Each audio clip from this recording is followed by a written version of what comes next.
కాంగ్రెస్ గట్టిగా ఢిల్లీకి వినిపించాలి, మోడీ గుండెలు అదరాలి. జై కాంగ్రెస్. ధన్యవాదాలు మిత్రులారా. సామాజిక న్యాయ సమరభేరి కాంగ్రెస్ పార్టీ ప్రాణ సమానులైన గ్రామ కమిటీ అధ్యక్షులు, క్రియాశీలక కార్యకర్తల సమావేశానికి అధ్యక్షత వహించిన మిత్రులు, పిసిసి అధ్యక్షులు మహేష్ కుమార్ గౌడ్ గారు, ఈ కార్యక్రమానికి ముఖ్య అతిథులుగా విచ్చేసిన పెద్దలు, ఏఐసిసి అధ్యక్షులు, 55 సంవత్సరాల సుదీర్ఘ రాజకీయ అనుభవం కలిగిన దురంధరుడు, బ్లాక్ కాంగ్రెస్ ప్రెసిడెంట్ నుంచి ఏఐసిసి అధ్యక్షుడిగా అన్ని బాధ్యతలను నిర్వహించి ఈనాడు మనకు దశ దిశ నిర్దేశం అందించడానికి విచ్చేసిన పెద్దలు శ్రీ మల్లికార్జున్ ఖర్గే గారు, ఎన్ఎస్వై నుంచి నేటి వరకు ఓటమి ఎరగకుండా కాంగ్రెస్ పార్టీ క్రియాశీలక రాజకీయాలలో రాటుదేలి కేరళ నుంచి ఈరోజు ఢిల్లీ స్థాయిలో ప్రధాన కార్యదర్శి ఆర్గనైజేషన్ బాధ్యత తీసుకొని వివిధ రాష్ట్రాలలో కాంగ్రెస్ పార్టీని సమన్వయం చేస్తూ సమస్యలను పరిష్కరిస్తూ ఈరోజు మనకు అండగా నిలబడడానికి విచ్చేసిన పిఏసి చైర్పర్సన్ కేసీ వేణుగోపాల్ గారికి, ఉప ముఖ్యమంత్రి వర్యులు మిత్రులు బట్టి విక్రమార్క గారికి, వేదికను అలంకరించిన సహచర మంత్రివర్గ సభ్యులు, పార్లమెంట్ సభ్యులు, శాసనమండలి సభ్యులు, శాసన సభ్యులు, వివిధ కార్పొరేషన్ల చైర్మన్లు,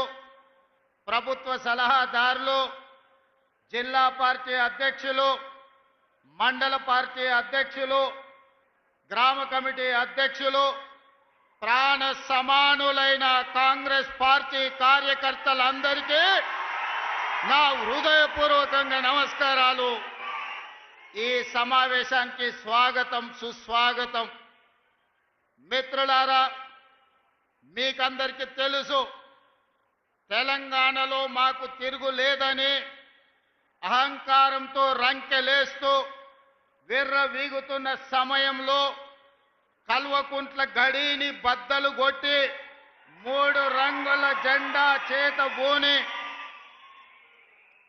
3 రంగుల కండువా మెడలో కట్టుకొని గుండెల నిండా ధైర్యం నింపుకొని తెలంగాణ నలుమూలల 4 కోట్ల మందిని చైతన్యం చేస్తూ తండాలలో, గూడాలలో, మారుమూల పల్లెల్లో ప్రతి తలుపును, ప్రతి గుండెను తట్టి డిసెంబర్ 7, 2023 నాడు ఇదే ఎల్బీ నగర్ మైదానం సాక్షిగా మన నాయకురాలు, తెలంగాణ ప్రదాత శ్రీమతి సోనియా గాంధీ గారి నాయకత్వంలో, యువకులు రాహుల్ గాంధీ గారి నేతృత్వంలో ఇక్కడనే ప్రజారాజ్యం, ప్రజా పరిపాలన, ఇందిరమ్మ రాజ్యాన్ని ఇక్కడనే మనం ఏర్పాటు చేసుకున్నాం. ఆనాడు మొదలుపెట్టిన మన నడక ఈనాడు తెలంగాణలో నలుమూలల్లో రైతుల విషయంలో కావచ్చు, మహిళలు కావచ్చు, విద్యార్థులు కావచ్చు, నిరుద్యోగ యువకులు కావచ్చు, ఉద్యమకారులు కావచ్చు, అమరవీరుల కుటుంబాలు కావచ్చు, తెలంగాణలో ప్రతి ఒక్కరిని తడుతూ ప్రతి గుండెకు చేరుతూ ఈరోజు ప్రజా పరిపాలనను అందిస్తూ ఈ సమావేశాన్ని ఏర్పాటు చేసుకున్నాం. మిత్రులారా, ఈ 18 నెలల్లో ప్రభుత్వం ఏర్పడినాడు ఎంతకాలం ఉంటుంది ఇది? 3 నాళ్ళ ముచ్చటనే అన్నవాళ్ళు ఉన్నారు. 3 నాళ్ళు అయిన తర్వాత ఈ ప్రభుత్వం ఉంటుంది కానీ సంక్షేమ పథకాలు అమలు చెయ్యలేరు అన్నారు. సంక్షేమ పథకాలు అమలు చేసిన తర్వాత వీళ్ళు కలిసి ఉండరు, రోజు కలహించుకుంటారు, కాంగ్రెస్ వాళ్ళకు కలిసి ఉండే లక్షణమే లేదు అన్నారు. అక్కడి నుంచి ఈనాడు కలిసి ఉండడమే కాదు, ఈరోజు కలిసికట్టుగా నడుము బిగించి నవ్విన వాళ్ళ ముందల తలెత్తుకొని నిలబడే విధంగా నిటారుగా నిలబడి సంక్షేమాన్ని, అభివృద్ధిని, విద్యను, ఉద్యోగాలను తెలంగాణ రాష్ట్రంలో అమలు చేసి దేశానికే ఆదర్శంగా నిలబడే తెలంగాణ మోడల్ని 18 నెలల్లో ఆవిష్కరించినాం. అందుకే ఈనాడు కన్యాకుమారి నుంచి కశ్మీర్ వరకు 150 రోజులు 4000 కిలోమీటర్లు మండు టెండల్లో, మంచు కొండల్లో నడుస్తూ ప్రజలని కలుస్తూ ఆనాడు రాహుల్ గాంధీ గారు ఒక మాట ఇచ్చారు.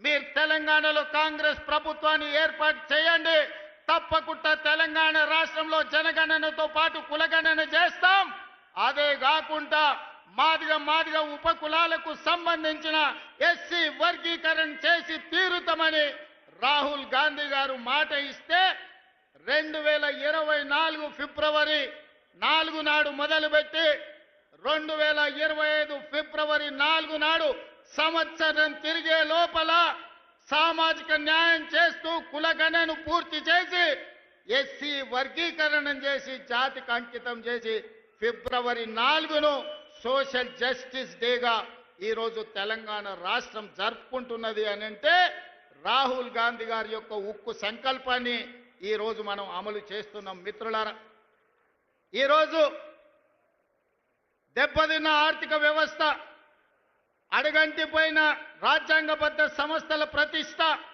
వీటన్నిటిని పునరుద్ధరించుకుంటూ ఒక్కొక్క కష్టాన్ని అధిగమించుకుంటూ ఒక్కొక్క సమస్యను పరిష్కరించుకుంటూ తెలంగాణ రాష్ట్రాన్ని అభివృద్ధి పదం వైపు నడిపించే పని ఈరోజు నేను నా మంత్రివర్గ సహచరులు ముందుకు తీసుకెళ్తున్నాం. కష్టాలు వచ్చినాయి, ఒడిదుడుకులు వచ్చినాయి, అయినా నిటారుగా నిలబడి తట్టుకొని వాటన్నిటిని అధిగమించుకుంటూ ముందుకు వెళ్తున్నాం.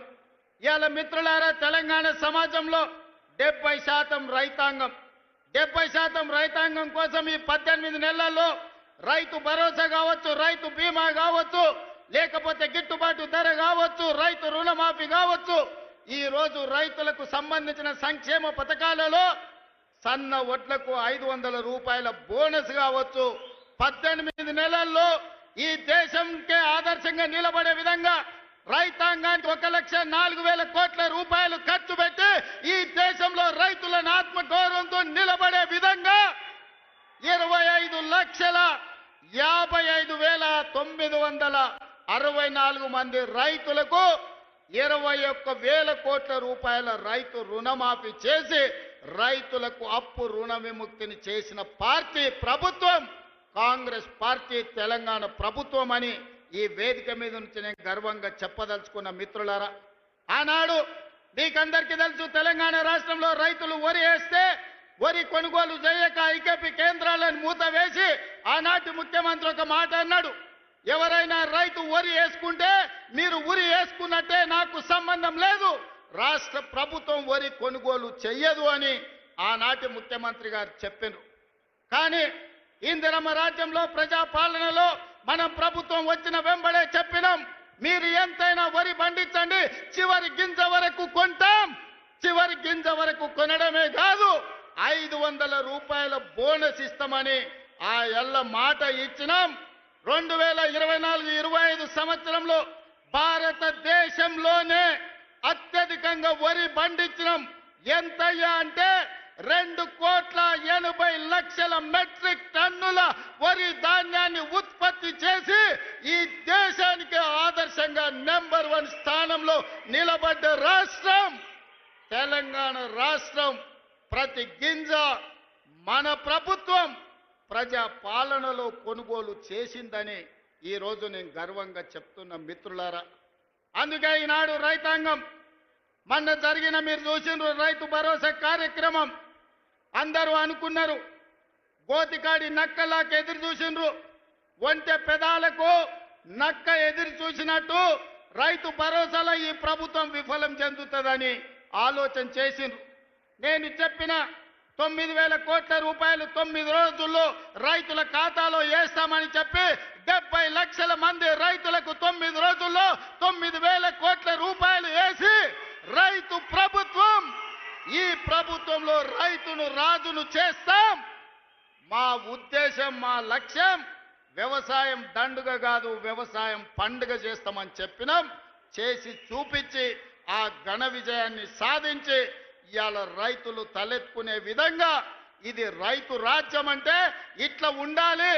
24 గంటల ఉచిత కరెంటు ఇవ్వాలి, రైతులు పండించిన పంట కొనాలి, రైతులకు రుణమాఫీ చెయ్యాలి, రైతులకు రైతు భరోసా ఇవ్వాలి అని ఈ రోజు ఈ ప్రజా పాలనలో ఇందిరమ్మ రాజ్యంలో మనం అమలు చేసిన మిత్రులారా. ఇవాళ ఎవరైనా సరే నేను సవాలు విసురుతున్నా, అది ఢిల్లీలో ఉండే మోడీ అయినా సరే, గల్లీలో ఉండే కేడీ అయినా సరే, చర్చ పెడతాం. పార్లమెంటులోనా, అసెంబ్లీలోనా రైతు రాజ్యం ఎవరు తెచ్చిండ్రు, రైతులకు అండగా నిలబడ్డది ఎవరో తేల్చుకుందాం. రాండి చర్చలకు. కేసీఆర్ వస్తాడో, కేటీఆర్ వస్తాడో, కిషన్ రెడ్డి వస్తాడో, నరేంద్ర మోడీ వస్తాడో, కాంగ్రెస్ పార్టీ కార్యకర్తలను తీసుకొని నేను వస్తా అని సూటిగా సవాలు విసురుతున్న మిత్రులారా, మీకందరికీ తెలుసు, మహిళలు కాంగ్రెస్ పార్టీ ఈ దేశానికి రాష్ట్రపతిని మహిళను చేసింది. కాంగ్రెస్ పార్టీ ఈ దేశానికి ప్రధానమంత్రిని మహిళను చేసింది. ఆ ఉక్కు మహిళ శ్రీమతి ఇందిరాగాంధీ ఈ దేశంలో సీలింగ్ చట్టాన్ని తీసుకొచ్చి వేలాది ఎకరాలు, లక్షలాది ఎకరాల భూములను దొరల గడిలలో మూలుగుతుంటే ఆ భూములను గుంజుకొని దళితుల, గిరిజనులకు పంచిపెట్టింది. ఇల్లు లేని వాళ్ళకు ఇందిరమ్మ ఇల్లు ఇచ్చింది, కట్టుకోవడానికి పట్టా లేని వాళ్ళకు ఇంటి పట్టానిచ్చింది. దున్నుకునే వాడికి భూమి లేకపోతే దున్నేవాడికి భూమి అని గ్రామాలలో 25 లక్షల ఎకరాల భూమి ఇవాళ ఇందిరమ్మ ఇచ్చింది. ఆదివాసీలకు 10 లక్షల ఎకరాల పోడు భూముల పట్టాలు ఇచ్చింది ఇందిరమ్మ ప్రభుత్వం.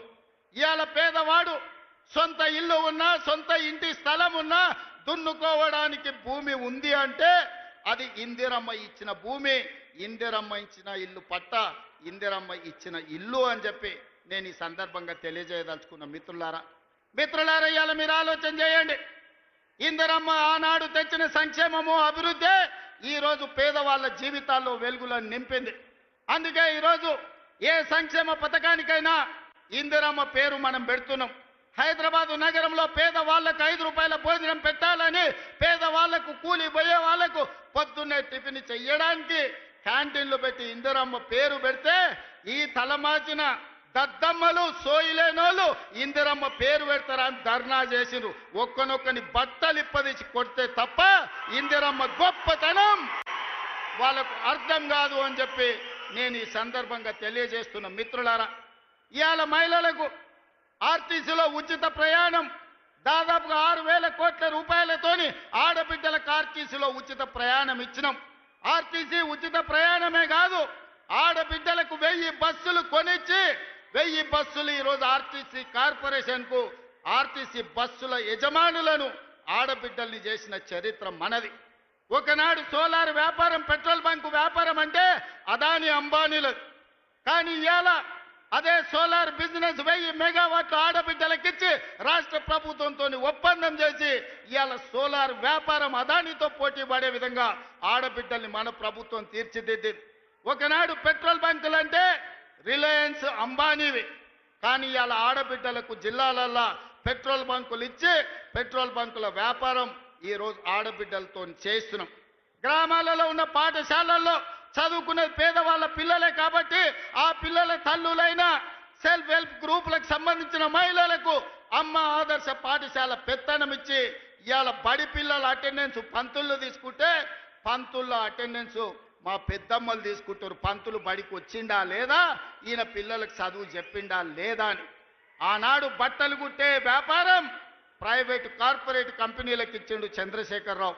ఈనాడు బట్టలు కుట్టే వ్యాపారం ఆడబిడ్డలకు ఇచ్చినాం.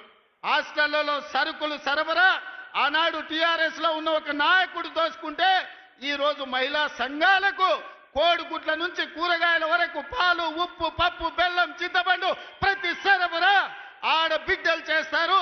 ఎందుకంటే వాళ్ళ బిడ్డలే ఈ సంక్షేమ హాస్టళ్లలో చదువుకుంటున్నారు.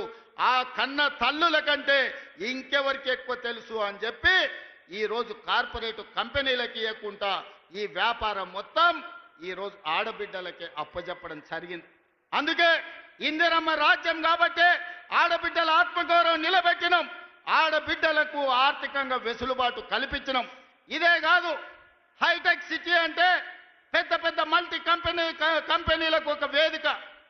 ఇన్ఫోసిస్, విప్రో, మైక్రోసాఫ్ట్ లాంటి కంపెనీలు ఎక్కడైతే ఉన్నాయో అక్కడనే 3.5 ఎకరాలు 100 కోట్ల రూపాయల ఆస్తిని ఆడబిడ్డలకిచ్చి ఇందిరా సహాయ కేంద్రాలుగా వాళ్ళు ఆడబిడ్డలు చేసే ఉత్పత్తి వస్తువులను హైటెక్ సిటీ పక్కన ప్రదర్శించే విధంగా, అంతర్జాతీయ వ్యాపారంలో పోటీ పడే విధంగా ఇవాళ ఆడబిడ్డల్ని తీర్చిదిద్ది ప్రపంచంతోనే ఆడబిడ్డల్ని పోటీ పడే విధంగా ఇవాళ మనం తీర్చిదిద్దినాం. ఇదే కాదు, ఈనాడు 67 లక్షల మహిళలు ఈరోజు స్వయం సహాయక సంఘాలలో ఉన్నారు.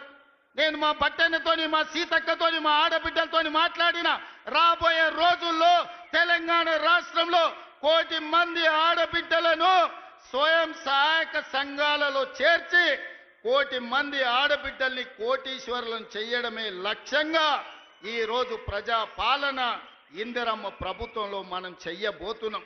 అందుకే తండాలలో, గూడాలలో, మారుమూల పల్లెల్లో ఉన్న మా ఆడబిడ్డలకు ఈ వేదిక మీద నుంచి నేను విజ్ఞప్తి చేస్తున్నా, మీరందరూ స్వయం సహాయక సంఘాలలో చేరండి.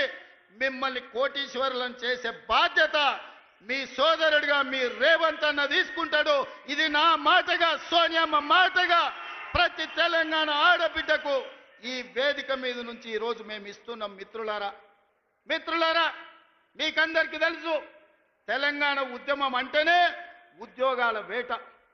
నిరుద్యోగ యువకులు లక్షలాది మంది రోడ్ల మీదకి వచ్చి నెలల తరబడి ధర్నాలు, దీక్షలు, ఉద్యమాలు చేసి ఆత్మ బలిదానాలు చేసుకొని అమరులై తెలంగాణ రాష్ట్రం తెచ్చుకున్నారు.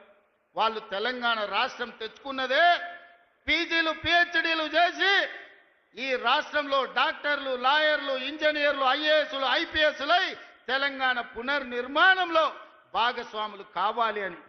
కానీ చంద్రశేఖరరావు ఏమన్నాడయా? గొర్రెలు, బర్రెలు, చేపలు, పందులు మీరు పెంచుకోండి, పేదవాళ్ళ పిల్లలు గొల్లోళ్ళు గొర్రెలు పెంచుకోవాలి, మాదిగోళ్ళు చెప్పులు కుట్టుకోవాలి, ఎరకలోళ్ళు పందులు పెంచుకోవాలి, మా ముదిరాజు సోదరులు చేపలు పట్టుకోవాలి అని మిమ్మల్ని అందరినీ అక్కడ పొమ్మన్నాడు. ఆయన కొడుకు మాత్రం రాజ్యాలు ఏలుతారంట. ఇదే నా న్యాయం అని నేను అడుగుతున్నా చంద్రశేఖరరావు ఈ వేదిక మీద నుంచి. పేదోళ్ళ బిడ్డలు, వాళ్ళ తాతలు, ముత్తాతలు తరతరాలుగా గొర్రెలు, బర్రెలు, చేపలు, పందులను పెంచుకొని బతికి ఆత్మ బలిదానం చేసుకొని వందలాది మంది ప్రాణాలు ఇచ్చి తెలంగాణ రాష్ట్రం తెచ్చుకున్నది. డాక్టర్లు, లాయర్లు, ఇంజనీర్లు, ఐఏఎస్లు, ఐపీఎస్లై రాజ్యం ఏలాలనా లేకపోతే గొర్రెలు, బర్రెలు పెంచుకోవాలనా ఒక్కసారి ఆలోచన చేయండి. అందుకే మన ప్రభుత్వం ఏర్పడిన వెంబడే పెండింగ్ ఉండి నోటిఫికేషన్లు ఇచ్చి నియామకాలు జరగని ప్రభుత్వ ఉద్యోగ నియామకాలు మొదటి సంవత్సరంలో ఇదే ఎల్బీ స్టేడియం సాక్షిగా 60,000 ప్రభుత్వ ఉద్యోగాలు ఇచ్చిన నేను గర్వంగా చెప్తున్నా. ఇవాళ నేను సవాలు విసురుతున్న కిషన్ రెడ్డికి, కేటీఆర్కు, కేసీఆర్కు, నరేంద్ర మోడీకి. మొదటి సంవత్సరంలో మా ప్రభుత్వ ఉద్యోగాలలో 60,000 నియామకాలు చేపట్టింది. మీకు దమ్ము ఉంటే, ధైర్యం ఉంటే, చిత్తశుద్ధి ఉంటే మీరు సవాలు విసిరండి. 60,000 మందిని ఇదే ఎల్బీ స్టేడియంలో తెచ్చి తలలు మొత్తం లెక్క పెట్టిస్తా. ఒక్కటి తగ్గినా మీ కాళ్ళ ముందు క్షమాపణ చెప్పి నేను బయటికి వెళ్తా.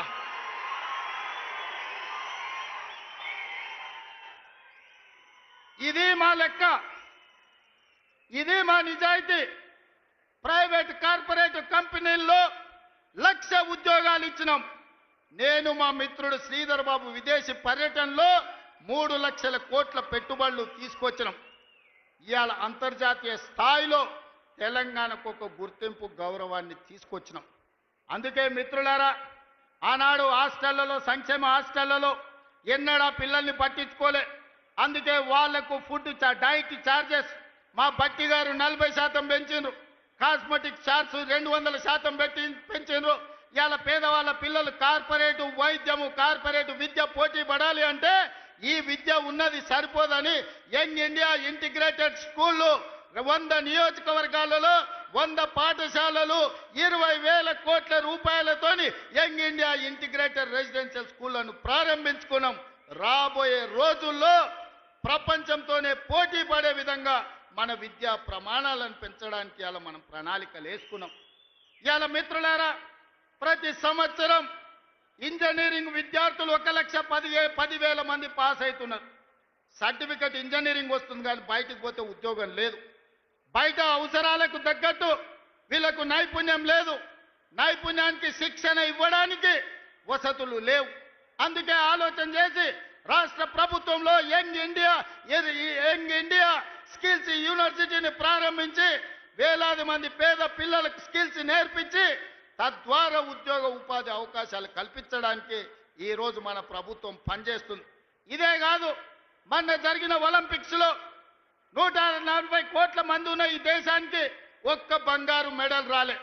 కానీ సౌత్ కొరియా ఒక చిన్న దేశం, హైదరాబాద్ కంటే కొంచెం పెద్ద దేశం, 32 మెడల్స్ తెచ్చుకున్నది. అందులో ఒక అమ్మాయి సౌత్ కొరియా స్పోర్ట్స్ యూనివర్సిటీకి నేను పోతే ఒక అమ్మాయిని కలిసిన. ఆ అమ్మాయి నాకు ఆశ్చర్యం వేసింది. ఒక అమ్మాయి 3 బంగారు పతకాలు తీసుకొచ్చింది. నేను అడుగుతున్న మిత్రులారా, తెలంగాణ యువకులారా, ఉద్యమం చేసి తెచ్చుకున్న తెలంగాణగా 140 కోట్ల జనాభా ఉన్న భారతదేశం ఒక్క మెడల్ తీసుకురాలే. సౌత్ కొరియాలో ఒక అమ్మాయి 3 బంగారు మెడల్స్ తెస్తే 140 కోట్ల భారతీయులు ఆ అమ్మాయి ముందల తల వంచుకునే పరిస్థితి ఈరోజు లేదా? అందుకే ఈ దేశాన్ని ప్రపంచ చిత్రపటంలో పెట్టాలంటే ఒలింపిక్స్ లో బంగారు మెడల్స్ సాధించాలి. దానికి తెలంగాణ వేదిక కావాలని యంగ్ ఇండియా స్పోర్ట్స్ యూనివర్సిటీని ఇవాళ తెలంగాణలో ప్రారంభించుకున్నాం. 2034 ఒలింపిక్స్ లో తెలంగాణ నుంచి బంగారు మెడల్స్ తెచ్చే బాధ్యత తెలంగాణ యువత తీసుకుంటుందని చెప్పి నరేంద్ర మోడీ గారికి నేను సూటిగా చెప్తున్నా. మిత్రులారా, ఇలా చెప్పుకుంటూ వెళ్తే ఎన్నో విజయాలు ఉన్నాయి. పనిలో పడి ప్రచారం చేసుకోవడంలో మేము మర్చిపోయినాం. మన వాళ్ళు చెబుతుంటే అరే ఇన్ని చేసిందా మన ప్రభుత్వం? సన్నబియ్యం ఇచ్చిందా? రైతు రుణమాఫీ చేసిందా? రైతు భరోసాకు నిధులు ఇచ్చిందా? 60,000 ఉద్యోగాలు ఇచ్చిందా? అమ్మ ఆదర్శ పాఠాలు నిర్వహించిందా? స్కిల్స్ యూనివర్సిటీ పెట్టిండ్రా? స్పోర్ట్స్ యూనివర్సిటీ పెట్టిండ్రా? ఇట్లా ప్రతి కార్యక్రమాన్ని చర్చినప్పుడు ఆశ్చర్యంతో నోరు తెరిచి చూస్తున్నారు. మరి ఎందుకు ఈ రోజు అవి మనం ప్రచారం చేసుకోలేకపోతున్నాం? అందుకే మిత్రులారా, ఈ రోజు వాళ్ళు పెట్టుబడి పెట్టి కిరాయి మనుషులను పెట్టి దుబాయ్లో ఆఫీసులు పెట్టి విష ప్రచారం చేస్తున్నారు. అందుకే ఇవాళ ఈడికొచ్చిన వేలాది మంది కాంగ్రెస్ పార్టీ కార్యకర్తలే మా బ్రాండ్ అంబాసిడర్లు. మీరే ప్రచార కార్యకర్తలుగా మారండి, మీరే ఈ ప్రభుత్వానికి బ్రాండ్ అంబాసిడర్లుగా మారండి. సోషల్ మీడియాలో యుద్ధం ప్రకటించండి. మన యుద్ధంలో కల్వకుంట్ల గడి తుణుకలు అయిపోవాలి. అందుకే మిత్రులారా, ఇవాళ మనం కలుసుకున్నాం. మా ఎన్నికలు అయిపోయినాయి. ఎమ్మెల్యే అయిపోయింది, ఎమ్మెల్సీ అయిపోయింది, ఎంపీ అయిపోయింది, ప్రభుత్వం అయిపోయింది. నాయకుల ఎన్నికలు అయిపోయిన వేదిక మీద ఉన్నోళ్ళకు ఇక ప్రాణ సమానులైన మా కార్యకర్తల ఎన్నికలు ఉన్నాయి. మిమ్మల్ని గెలిపించే బాధ్యత నాది. సర్పంచులుగా, వార్డు మెంబర్లుగా, ఎంపీటీసీలుగా, ఎంపీపీలుగా, జడ్పీటీసీలుగా, జిల్లా పరిషత్ చైర్మన్లుగా, కౌన్సిలర్లుగా, కార్పొరేటర్లుగా, మేయర్లుగా మిమ్మల్ని గెలిపించే పూచి నేను తీసుకుంటా. మీ సోదరుడు మీకు అండగా నిలబడతాడు. గ్రామ గ్రామాన తండాలలో, గూడాలలో, మారుమూల పల్లెల్లో కంకణం కట్టుకొని బయలుదేరండి. రాబోయే స్థానిక సంస్థల్లో 100% కాంగ్రెస్ పార్టీ కార్యకర్తలకు న్యాయం జరుగుతుంది. మిమ్మల్ని గెలిపించుకునే పూచి నాది. ఇవే కాదు, ఈరోజు గుడి కమిటీలు కావచ్చు, మార్కెట్ కమిటీలు కావచ్చు, కార్పొరేషన్లో డైరెక్టర్లు కావచ్చు, అన్ని పదవులు ఇచ్చే వరకు ఈరోజు విశ్రమించను. మీకు అండగా నిలబడడానికి మీనాక్షి నటరాజన్ గారు ఢిల్లీ నుంచి వచ్చిండ్రు. మీకు 100% న్యాయం జరుగుద్ది. మీకు న్యాయం చేసే బాధ్యత నాది. ఇదే కాకుండా చాలా మంది నాయకులకు ఒక భయం ఉంది. మా దగ్గర ఎమ్మెల్యే గెలిచిండు, లేకపోతే మా దగ్గర ఎవరో ఎమ్మెల్యే వచ్చిండు, రేపు భవిష్యత్తులో నా పరిస్థితి ఏందని. అందుకే నేను ఒక మాట చెప్పదలుచుకున్నా. వచ్చే ఎన్నికల్లో సీట్లు పెరగబోతున్నాయి. 119, 153 అసెంబ్లీలు కాబోతున్నాయి. పార్లమెంటు సీట్లు పెరగబోతున్నాయి. ఇవాళ 60-70 మంది ఎమ్మెల్యేలు ఉన్నారు. ఇంకా 80 మందికి కొత్తగా టికెట్లు ఇచ్చే అవకాశం ఉంది. మీరు ప్రయత్నం చేయండి, ప్రజల్లో ఉండండి, ప్రజాసేవ చేయండి. మీకు టికెట్లు ఇచ్చి గెలిపించుకునే బాధ్యత, మిమ్మల్ని ఎమ్మెల్యేలను మంత్రులు చేసే బాధ్యత కాంగ్రెస్ పార్టీ, మల్లికార్జున్ ఖర్గే, రాహుల్ గాంధీ గారు తీసుకుంటారని నేను ఈ సందర్భంగా తెలియజేస్తున్నా. రాబోయే రోజుల్లో మా ఆడబిడ్డలకి ఇక్కడ కూర్చున్న మా మహిళలకు చెప్తున్నా, మహిళా రిజర్వేషన్ రాబోతుంది. 51 మంది కనీసం ఆడబిడ్డలు ఎమ్మెల్యేలు కాబోతున్నారు. 60 మంది దాకా ఆడబిడ్డలు అసెంబ్లీలో ఉండబోతున్నారు. 5-6 మంది కనీసం మంత్రివర్గంలో మంత్రులు కాబోతున్నారు. అందుకే సోదరులారా, యువకులకు నేను మాట ఇవ్వదలుచుకున్నా, మీరు కొట్లాడండి, ప్రజల్లో ఉండండి. మీరు అడగాల్సిన పని లేదు, మీరు ఢిల్లీకి వెళ్లాల్సిన అవసరం లేదు. మీ టికెట్ మీ ఊరికి మీ ఇంటికి తెచ్చిచ్చి మీ దోవ ఖర్చులు ఇచ్చి మిమ్మల్ని గెలిపించుకునే బాధ్యత కాంగ్రెస్ పార్టీ తీసుకుంటుంది. ప్రజల్లో ఉండే ఆడబిడ్డలకు టికెట్లు ఇచ్చి మహిళా నాయకత్వాన్ని పెంపొందించే బాధ్యత కాంగ్రెస్ పార్టీ తీసుకుంటుంది. खड़गे जी, इस मंच से मैं आपको एक भरोसा, एक वादा करना चाहता हूं। आज गांव-गांव से, आदिवासी जिलों से हमारे भाई बहन लोग इधर आ गए। वो विलेज का ग्राम अध्यक्ष है, मंडल अध्यक्ष है, जिला के अध्यक्ष है। इन सब लोगों के दिल मैं देखा, इन लोगों का दिल का धड़कन मैं समझता हूं। इन लोगों के तरफ से आपको मैं वादा करना चाहता हूं, आने वाले चुनाव में 15 parliament seat, 100 assembly seat Telangana में जिताएंगे। दिल्ली को हम 15 पार्लियामेंट एमपी को बना भेज देंगे। 100 एमएलए को जिता के यही दोबारा हम सरकार बनाएंगे। आपके जिम्मेदारी सोनिया जी को, राहुल गांधी जी को, प्रियंका जी को, केसी वेणुगोपाल जी को आप यहां पर लेकर आना। सरकार जिताने का जिम्मेदारी हमारे भाइयों का, हमारा 100 एमएलए से एक भी कम पड़ा मुझे पूछना, 100 से एक भी कम नहीं होने दूंगा, ये मेरा वादा है। पिछले बार मैं वादा किया, वरन रंगारेड्डी जिले में राजीव गांधी चौरस्ता में आपको वादा किया था सरकार बनाने का। सितंबर 17, 2023 उस दिन सोनिया जी को, आपको, हमारे कार्यकर्ता, हमारे भाई लोग आपको वादा किया 2023 दिसंबर में कांग्रेस सरकार बनाने का। आज 3 साल पहले हम लोग आपको वादा कर रहे हैं, हमारे वादा को सोनिया जी को पहुंचा दो। आने वाले चुनाव में 100 एमएलए को जिताएंगे, सरकार बनाएंगे। 15 पार्लियामेंट मेंबर्स को हम दिल्ली भेज देंगे। आप दिल्ली में सरकार बनाओ, हमारे तरफ से हम लोग मेहनत करेंगे। ये हमारे वादा है। सही है ना? तैयार है? तैयार है? तैयार है? तैयार है? तैयार है? तैयार है? आप लोग तैयार है? पीछे वाले तैयार है? आगे वाले तैयार है? वो पीछे बैठे वाले तैयार है? तैयार जिन है हाथ उठाओ, सब लोग हाथ उठाओ। जय कांग्रेस, जय जय कांग्रेस, जय सोनिया मां, जय जय सोनिया मां। ధన్యవాదాలు మిత్రులారా।